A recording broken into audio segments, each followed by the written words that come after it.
video, we will be deriving or discussing the laws of refraction, but we'll be discussing it in terms of wave theory. We'll be explaining it in terms of wave theory. Okay, so we'll be making use of Huygens principle, and then finally we'll be deriving both the laws of refraction. Okay, let us understand this diagram. So this AB is my, you can say, interface, which actually divides these two medium. Let's say that this is medium 1, and let's say that this is medium 2. Okay. This is rarer medium, and this is denser medium. Let's say that B1 is the speed of light in this particular medium. Speed of light in this particular medium. And V2 is the speed of light. Okay.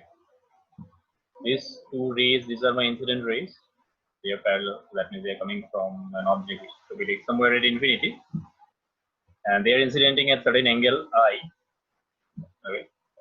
Now this is the wavefront associated with this incident rays. So this is my incident plane wavefront, and this incident plane wavefront, this is perpendicular to these rays. That's why this angle is 90 degree. Okay, this angle C dash D B dash. This particular angle is 90 degree. And since this is 90 degree, and since this is angle I, so this angle, this will be 90 minus I. Okay. Again, this is normal. Let's say that this is N, normal N, and this is the interface. So it's perpendicular. So since this is 90 minus I, so this angle is also going to be incident angle I. Okay. So I'm going to rub this part. And this angle, this is my refracted angle associated with this refracted ray. We haven't drawn the refracted plane wavefront. First, I'm going to be playing a simulation, and then after that, I'll be showing how that plane wavefront looks like. Refracted plane wavefront looks like. Okay. So let's just play this simulation.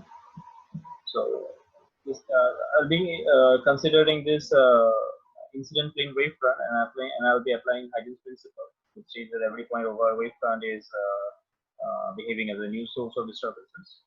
Okay, so I'll be considering these 2 points, point B and point G. Okay, so these are our new point light source over this wavefront B dash D, and they will be emitting light in all the directions, 3-dimensional direction. Okay, so as you can see, two wavefronts, spherical wavefronts, are evolving from these 2 points, point G and point D. Okay, and they have started to evolve at the same instant. But in this case, the wavefront is growing with velocity v1, because this is a medium 1, rarer medium. And the wavefront, if we see only the lower base, okay, the lower hemispherical region, we will be considering only this part.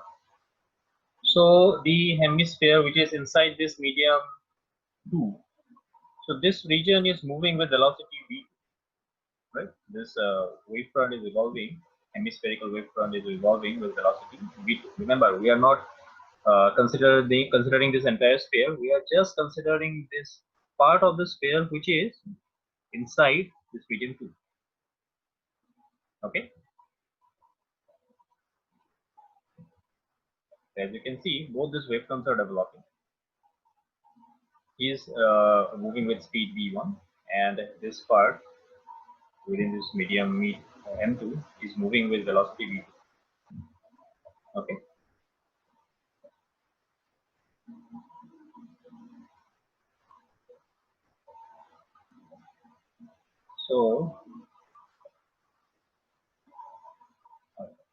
So this wavefront from this point G, moving with velocity v1. When he has reached this point B, okay, so certain time it has taken, let's say that T is the time taken by the wavefront, time taken by this wavefront from point G to reach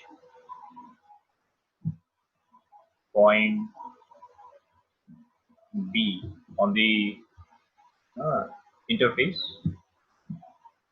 So during during the time interval T, during that same time, the wavefront developed from this point B.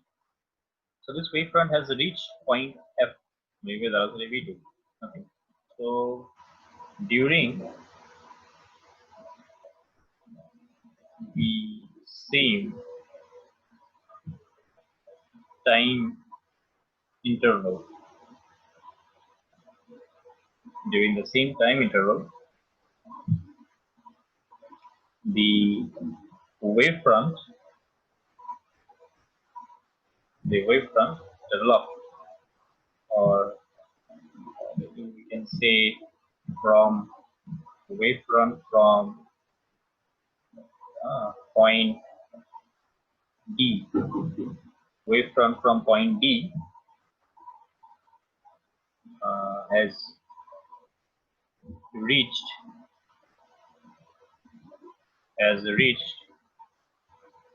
point F. Okay, but in this case, the distance covered by both of them will be different. If you see this distance, GB, so this will be nothing but V1t, because he was moving with velocity V1, time interval is t, and this distance df, that will be V2d. Okay, so therefore, I did it here also. Therefore, GB is nothing but V1t, and df is nothing but V2t. Right? Okay, so now with the help of these distances, we will be deriving our first law of refraction. But before that, let us first find out where our refracted plane wavefront is going to locate. Now, if I want to, let's say that locate my refracted plane wavefront, so what I'm going to do, I'm going to draw a tangent. Okay, at this point, let's say from point D to point F, I'm going to draw a tangent there, tangential to this spherical surface, or you can say this wavefront, and that tangent is actually going to provide us the refracted plane wavefront, okay, associated with this refracted ray. All right. So since we'll be drawing the tangent, so what I'll be doing, I'll be like removing all these things. So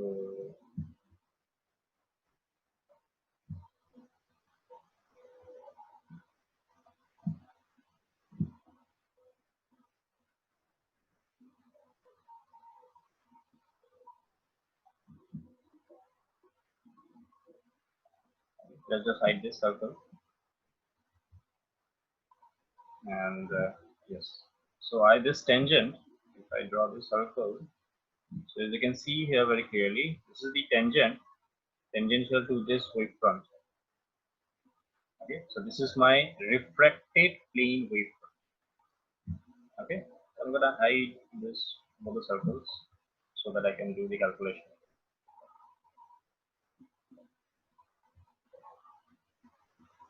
All right. So this was V1t. This distance was V1t.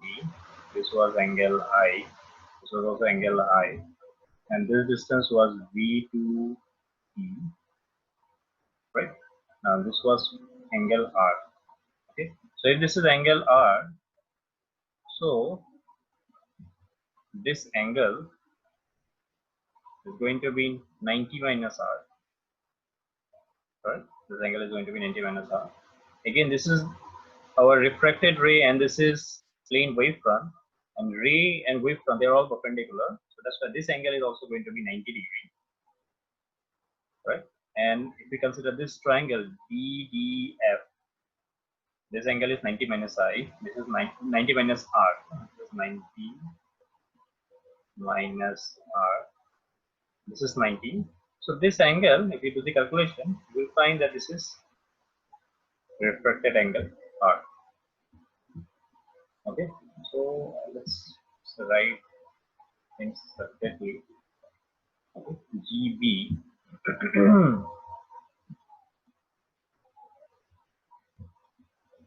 GB. This is V1T. DF. This is V2T. Okay, and this angle is 90 degree. Okay, so I'm going to rub this part. All right. So now, with the help of these two triangles, I will be deriving first law of refraction. For that, let's just consider triangle GBD.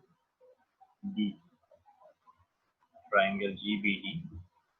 So if I want to find my sine angle of incidence, okay, so this is my angle of incidence. Obviously, this side will be my perpendicular, and this is going to be my hypotenuse. So sine theta is nothing but perpendicular to hypotenuse. That's why GB by BD. All right, so this is sine incident angle. And again, in triangle, let's say BDF. BDF. Again, if I find my sine R value, so it is nothing but perpendicular by hypotenuse. So for sine R, this will be my perpendicular DF, and this is going to be my hypotenuse BD. Now, if I find the ratio between these two, sine I by sine R, so that's nothing but, if you like divide this two, so BD gets cancelled, so it will be nothing but GB by DF. Now GB and DF, we have these values, is nothing but V1T by V2T. So T gets cancelled, you will be left out with V1 by V2. And like we have defined refractive index.